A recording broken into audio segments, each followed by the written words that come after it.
Hey! Bonjour à cette dernière émission de la saison pour les Joyeux Nomades. Tant qu'à être au Yukon, on s'est dit... Allons en Alaska. C'est à côté, on est au sud-ouest, alors on vous emmène. On va visiter Haines, Skagway et Juneau. Allez, on part à l'aventure. Bon, le monde dedans.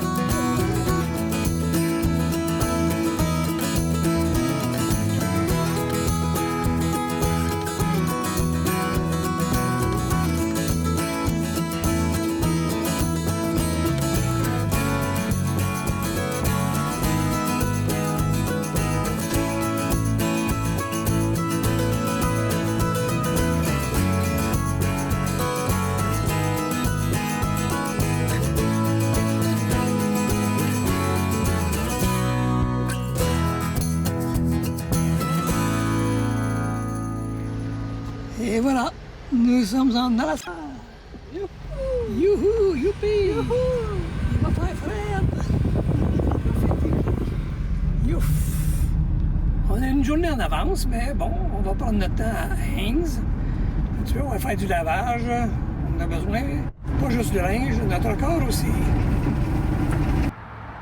Alors, 14 juillet au matin, on est en Alaska. Premier matin. Finalement, le temps gris semble vouloir s'en aller. On a un petit peu de ciel bleu. Et Casper est bien stationné dans un RV Park à l'entrée de la ville de Haines. Nous allons donc aujourd'hui faire du lavage, un peu de ménage. Et si possible, on va aller voir les aigles. Il y a une réserve nationale de faune à l'entrée. On va essayer de se jumeler à un groupe.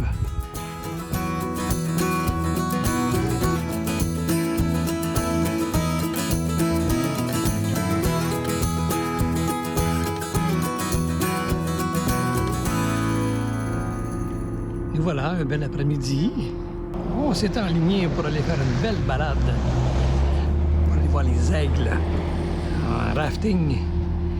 Mais voilà, là-bas, il y a un gros bateau qui est arrivé. Et le gros bateau a tout pris les places. Tout ce qui est de tour, guidé et booké jusqu'à demain. Alors, on va espérer qu'on va pouvoir faire quelque chose. Bon, ben les bateaux croisières nous prennent toutes les places pour nos expéditions, aller voir les Bald Eagle.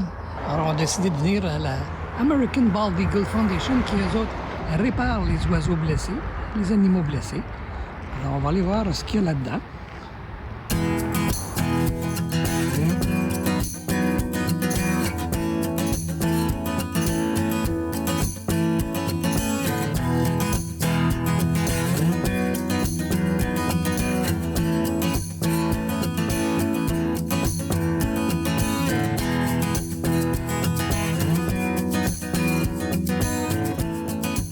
Les gens du Bald Eagle Preserve viennent de nous apprendre qu'on n'est pas obligé d'aller en touriste en Zodiac avec tout le monde pour voir les aigles.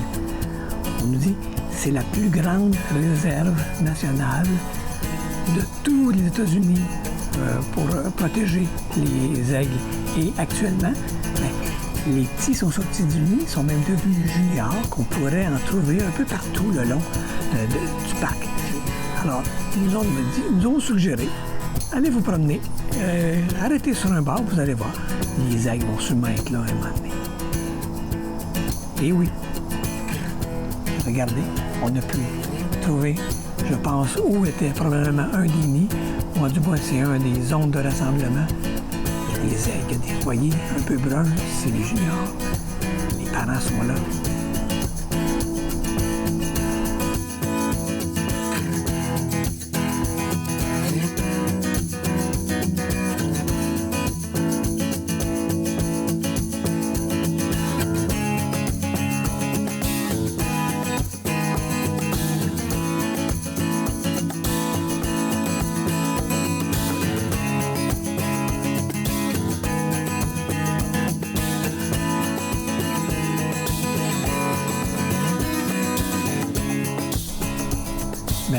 voyez, il n'y a pas juste des aigles.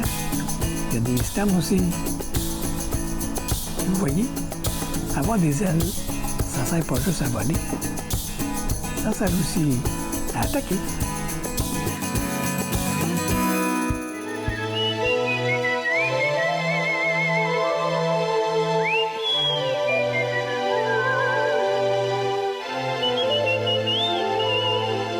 La frégate pêche, s'alimente, digère et se repose en plein vol.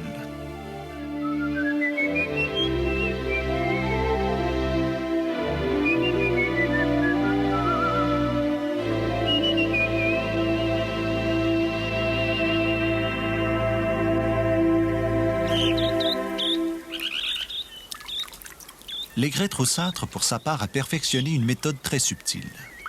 Elle pêche les deux pattes à l'eau.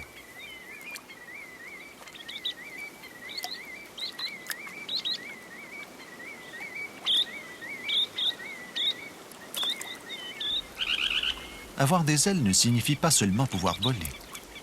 L'aigrette roussâtre a le don de se servir de ses ailes en guise de parasol. Le petit poisson, se sentant en sécurité, vient se blottir sous son ombrelle. Mais il se fait jouer le tour de sa vie. Une ombre roussâtre l'avale. Les oiseaux ont toutes sortes de dons, y compris celui de se poser à reculons en utilisant les vents, ainsi que le fait la marmette. Le coup de théâtre du pluvier doré se fait en 2 actes. Premier acte, il s'adresse d'abord à l'oreille de l'intrus par des cris stridents et répétés. Acte 2, si l'étranger n'a pas compris le message, pantomime. Il feint d'avoir une aile brisée. Vous avez le village de Haines, ici, qui est vers la route du Rush Gold. Et finalement, notre petit bateau qui s'en va. Il y aura moins de touristes pour quelques heures. On va peut-être avoir du temps pour aller faire une balade. Yeah! Adieu, touristes! Évidemment, comme toute bonne ville américaine, il y a quelque chose de capoté dans la ville de Haines. Et voilà, le musée du marteau. Le musée préféré probablement de Lise. On va aller voir ce qu'il y a là-dedans.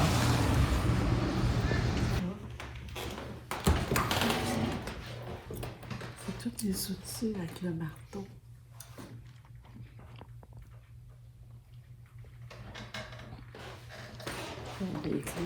Il y a de quoi devenir complètement marteau.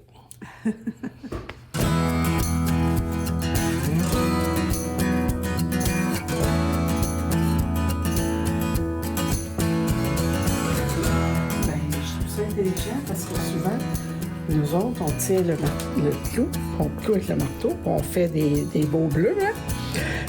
Là, ici, tu as le marteau, là, il l'explique. Tu insères ton clou, puis là, ben, avec un élan, tu rentres ton clou dans ton main, après ça, tu frappes.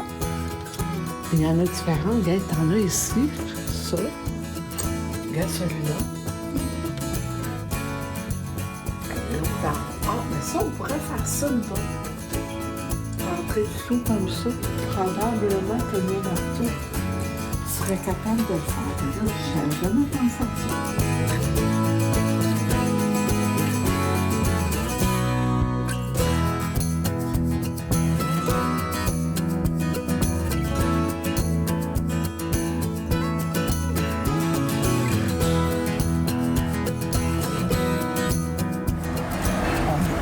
Et finalement, dans le traversier, il y a déjà une demi-heure de retard. On a le temps de commander notre lunch. Regardez-moi la grosseur des saucisses. S'il fallait que nos cantines au Québec servent de la saucisse grosse de même, ils feraient faillite, c'est sûr.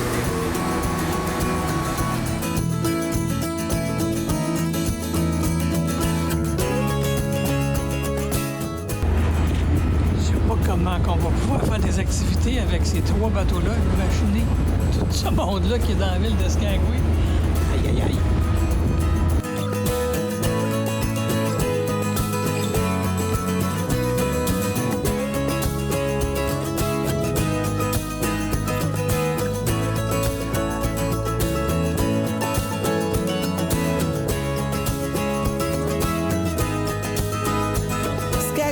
Skagway.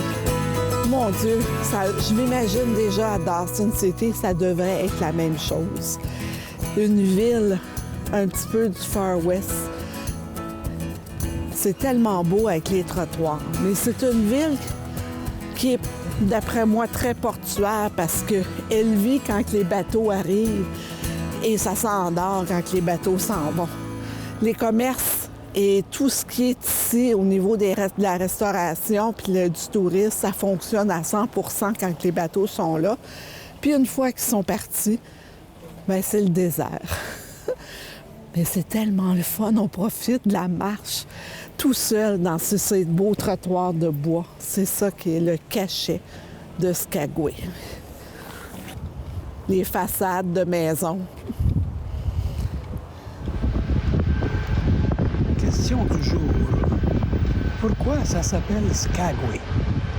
C'est pas un mot français, c'est un mot tlingit que l'on a transformé. Ça veut dire là où le vent souffle tout le temps. Et c'est vrai en sacrament. Dans cette ville des vents.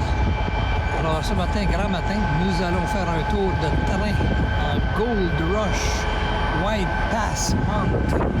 Ça mène jusqu'au sommet. Le plus haut, je ne sais pas si vous m'entendez bien parce que vous m'entendez en tabarouette. Alors on va passer dans des tunnels, on va passer tout près des lacs et des glaciers.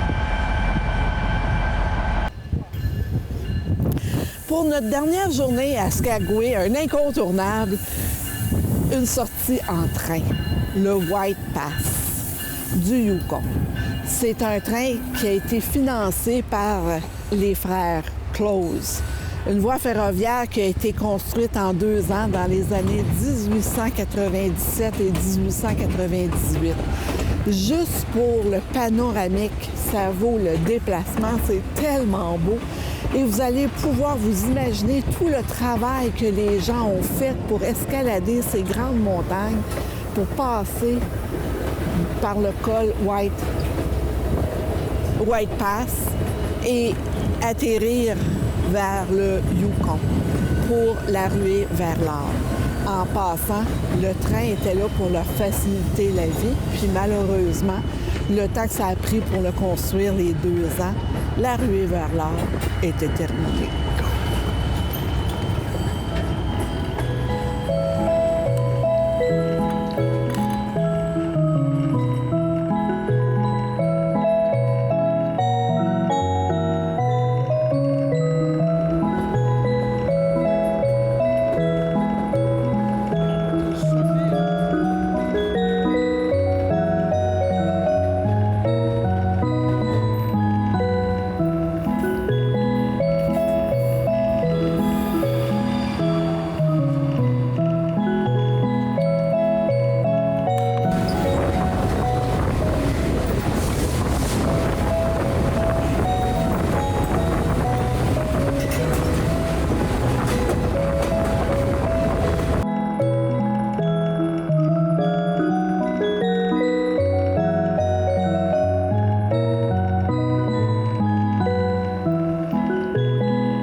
C'est une ville qui est portuaire, accessible seulement par l'eau ou par l'air, donc avion et bateau.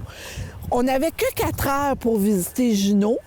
Par contre, on a décidé de s'en aller directement dans le musée pour nous expliquer l'histoire de la ville de Juneau, qui est la capitale de l'Alaska. Et savez-vous ce qu'on a trouvé? On a retrouvé à savoir pourquoi ça s'appelait Juneau.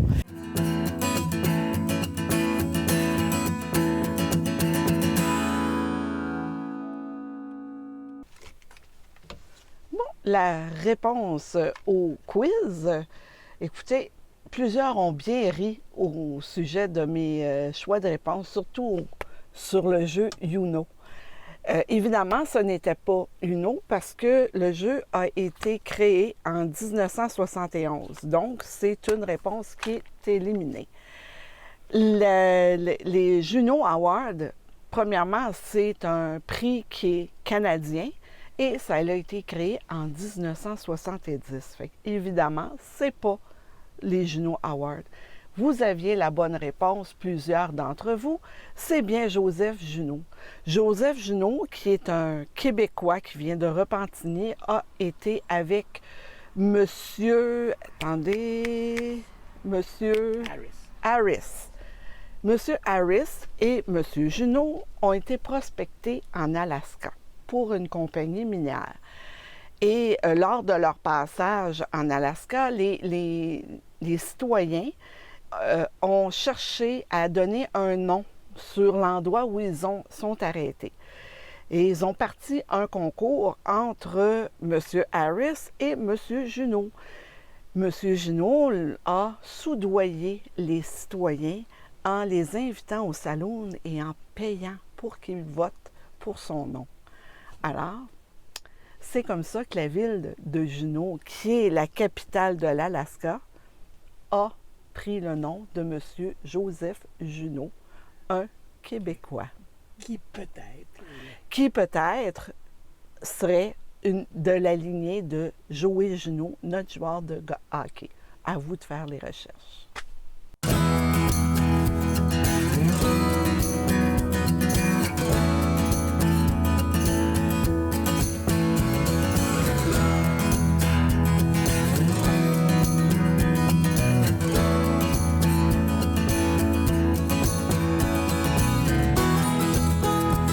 On est débarqué du bateau. On s'en va dans un autobus qui va nous amener au centre-ville de Juneau.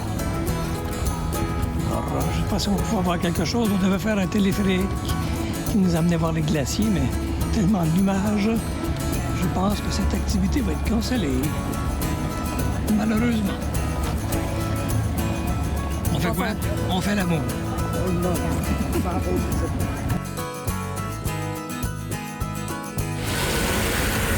Devant l'hôtel de ville de Juneau. Alors, on nous a appris que c'est pas parce qu'on est malchanceux, mais que ici, à partir de la mi-juillet, il mouille presque tout le temps, c'est toujours nuageux. Alors, il y a 285 journées d'averse, que ce soit inclus en neige par année. Il ne reste pas grand temps. Le meilleur temps, c'est au mois de mai et au mois de juin. On le saura pour la prochaine fois.